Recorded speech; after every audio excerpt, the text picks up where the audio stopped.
Volvemos de nuevo aquí en Semana en Vivo. Estamos hablando sobre la movida que hubo la semana, hace 2 días nomás, el remesón que hubo en la cúpula militar y en la de la policía. Y estábamos un poco entrando en las causas de por qué, y usted estaba tratando de responderle a Marta y a... Sí, es y a que creo que Crean. hay varias cosas. Pero mire. antes de eso quiero decirles a los que nos están escuchando, si quieren participar en el debate, pueden participar a través del Twitter, @Semana en Vivo, o en el hashtag Debate Semana. Rafael, tiene la Yo creo palabra. que hay que ser muy objetivos en este tema.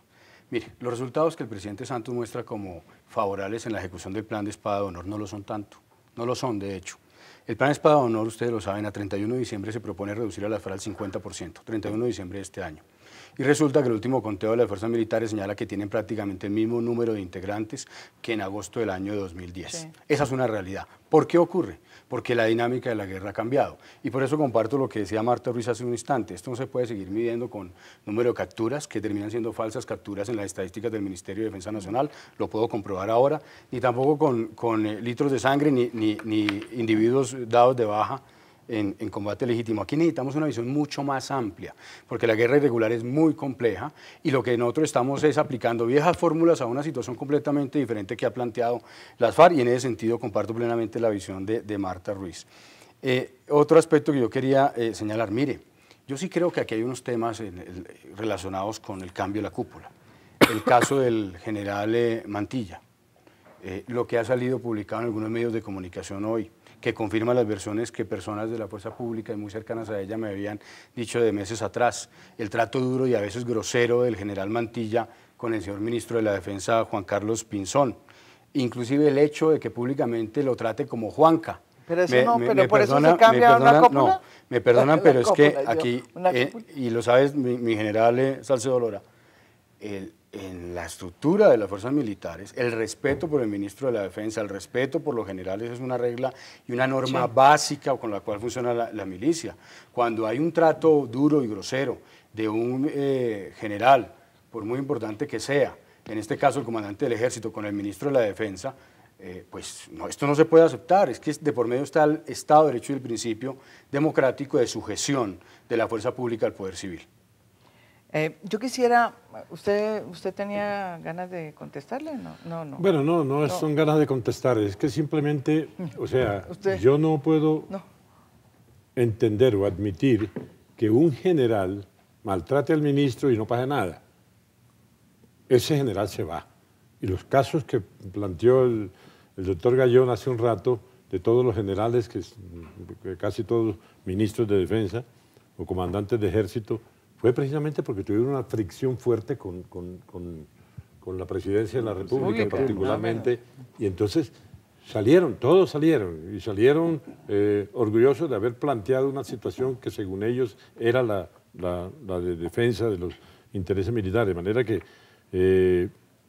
el mismo ministro de la Defensa descartó ya públicamente que hubiera tenido algún problema con Mantilla. Es natural que lo haga.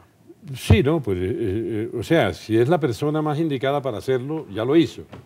En la misma circunstancia que tocó Marta hace un rato sobre las coordenadas que le fueron transmitidas al presidente Uribe. El presidente Uribe dijo, no sé quién me las pasó.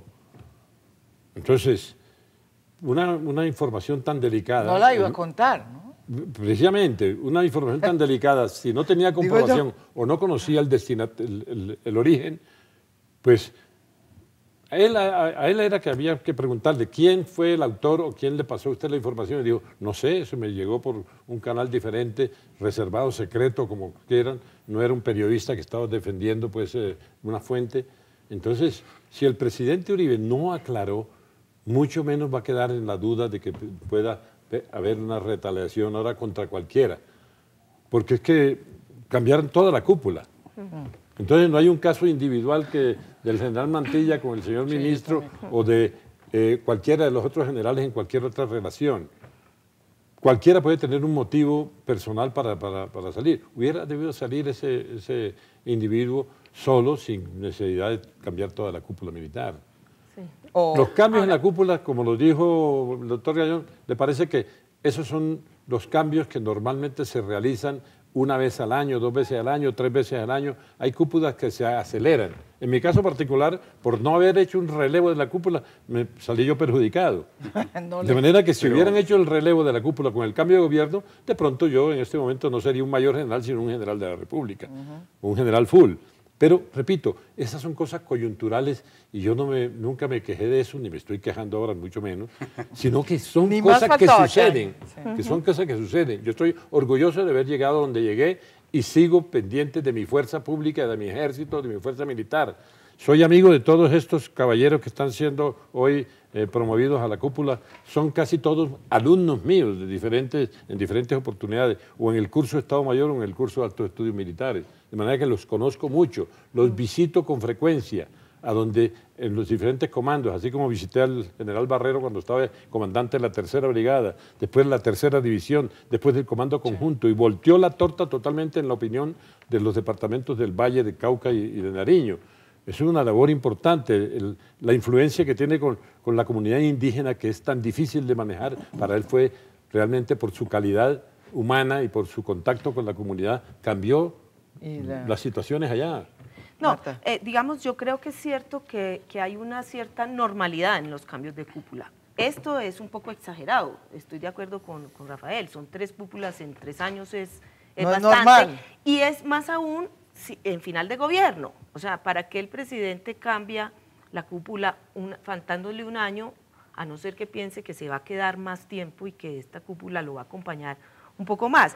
A mí lo que me parece es que ha habido casos donde es muy claro la situación de por qué. Cuando Montoya salió, estaba detrás todo el escándalo de falsos positivos y ha habido momentos muy claros.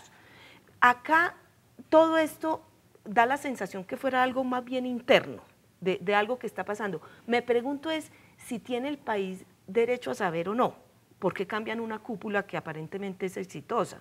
O sea, si la discrecionalidad llega hasta no dar una explicación de estos cambios y sencillamente nos tenemos que sentar a especular. Sí, no, por eso yo quería plantear un tema que yo creo que está en el fondo de toda esta discusión, y es el papel de los militares y de las fuerzas militares en el proceso de paz. ¿Cuál es? O sea, ¿cómo es el ajedrez político en ese sentido? Porque me imagino que va a haber un ajedrez político también, ¿no es verdad? Hay unas propuestas que se han puesto sobre la mesa. ¿Cuáles son las propuestas? ¿Cómo reaccionaron los militares? Gustavo Bello. Lo que ocurre es que nosotros desconocemos y yo desconozco. Hoy desconoces todo. No, pero es que ¿quiénes son los nuevos personajes? Sería muy bueno que el general Salcedo nos contara algo de sus alumnos, algo de los nuevos integrantes de la cúpula, para saber un poco qué esperamos. A mí me extraña, por ejemplo, que se hubiera removido, entre otros, el que menos se ha mencionado, el jefe del Estado Mayor Conjunto, el general de la Fuerza Aérea, Javier Pérez Mejía, quien cumplió una labor muy discreta y muy destacada. Entre otros, no ha sido mayormente mencionado, pero... Sí, también. ¿Cuál es la característica de la gente que viene ahora? Es decir, hay quienes han dicho que estas son personas que están más sintonizadas con el proceso de paz del gobierno. Es probable, y digamos que sería natural. Pero entonces pregunto, ¿la cúpula anterior no estaba sintonizada con el proceso de paz? No, yo creo que claro la cúpula, yo me atrevo a decir que la cúpula es muy respetuosa. No, lo digo porque hay de una cantidad de información de los medios de comunicación que dicen que... Yo creo que es muy respetuosa de la Constitución, muy respetuosa del presidente de la República, entiende claramente que su papel es estar al servicio de los objetivos políticos. Que el general Mantilla le decía al ministro Juanca... Ah, no, es que ese es al presidente Juanma. Ese es un elemento... No, eso sí no sé. ¿No? Eso sí no sé. Ah, Juanma no. Esa es una rueda suelta, como si hubiera aquí mi general. No. En general, de manera general, pues, nuestros militares son respetuosos de la Constitución y son respetuosos del presidente y de las decisiones políticas y saben que son un instrumento para cumplir sus objetivos políticos. Otra cosa es que internamente puedan haber análisis diferentes que además son necesarios para ilustrar al ministro de la Defensa sobre los riesgos que pueden presentarse en una situación como esta. Pero, por ejemplo, en el proceso de paz hay una total solidaridad alrededor del presidente Santos en el tema. Pero ¿con cuál de los Santos? Porque es que hay un Santos que va a La Habana y otro Santos que sigue alimentando... No, yo digo con el presidente Juan Manuel Santos. Sí. Y primero precisemos, no hay un proceso de paz. Bueno, hay, entonces... Hay un proceso de diálogo que conduce a la finalización del conflicto. Es correcto. En noviembre, que yo pienso que eso puede alcanzarse ese objetivo. ¿Sí? ¿Usted cree que no? Yo sí creo que es posible. Y que tiene una cuna que se armó desde hace 2 años, que es el Marco Jurídico para la Paz, que tiene una denuncia pendiente. Acá tenemos a los dos. Tengo una denuncia, una impugnación pendiente que no ha sido resuelta y un día antes de vencerse los términos entró la del doctor Guarín. De manera que eso crea una inestabilidad en cuanto a esa cuna que debía recibir el proceso de diálogo o de diálogo en La Habana. Fíjense ustedes que el fiscal y el procurador han tenido una serie de rifirrafes alrededor de eso, y yo le decía, pero ¿para qué discuten por algo que no existe? Porque después de que se resuelva por parte de la Corte Constitucional, entonces tendría la necesidad el gobierno de plantear una ley estatutaria para el marco jurídico y volveríamos otra vez a entrar a la Corte, primero al Congreso y después a la Corte Constitucional y al fin, yo no sé cuándo, de pronto por allá, en agosto del año entrante, es posible que esté vivo todavía el marco jurídico para la paz, que es el que causa tanta preocupación, como decía el doctor Guarín ahora, en los militares, especialmente en los militares en retiro, que somos los que tenemos la facilidad de poder opinar sobre eso. ¿Y por qué sobre todo los...?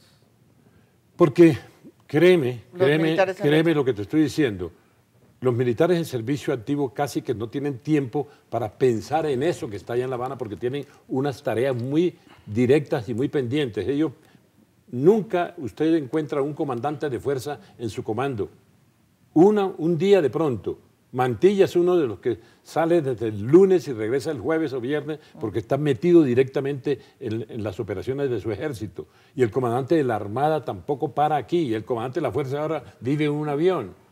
Entonces, esa gente está metida de lleno en el conflicto y en la atención a la misión que le ha correspondido en el aire, en tierra, mar o en los ríos. De manera que ellos no tienen tiempo para estarse preocupando de lo que dijo el señor que en La Habana, porque hay mucha especulación al lado de ese proceso y es poco lo que sale a la luz verdaderamente en concordancia con lo que están haciendo. Mire, yo voy a decir una cosa que nunca he dicho, pero la voy a decir acá en este programa. Yo creo que el presidente Santos ha sido hábil en darle un manejo político al tema de los militares, aprendiendo de las experiencias de procesos anteriores. Ese manejo político se traduce en pagar un precio para que los militares apoyen el proceso de paz. ¿Cuál es? Ese precio es el precio de la impunidad frente a los falsos positivos. Y lo digo yo, que fui viceministro de Defensa y ese es uno de mis temas centrales. Nosotros adoptamos 15 medidas contra la impunidad, que partían de la base de que tenía que haber una rigurosa justicia para determinar quién había cometido un delito y quién era inocente. Sí. Y que tenía que hacerse de manera rápida porque viene la jurisdicción de la Corte Penal Internacional, necesariamente ante este hecho, que hace 2 semanas fue ya calificado por un tribunal como un crimen de lesa humanidad. Con el marco jurídico para la paz, que es la herramienta para pagar ese precio, no solamente se le ofrece impunidad a los criminales de las FARC, sino que también se abre un boquete gigantesco para que haya impunidad para los miembros de la fuerza pública que cometieron estos crímenes. Y eso, desde mi punto de vista, es inaceptable. Sí. Yo quisiera darle la palabra también a Marta y a Gustavo, pero después de esta pausa, estamos en Semana en Vivo. No se vayan, estamos hablando sobre los militares, el proceso de paz y la nueva cúpula.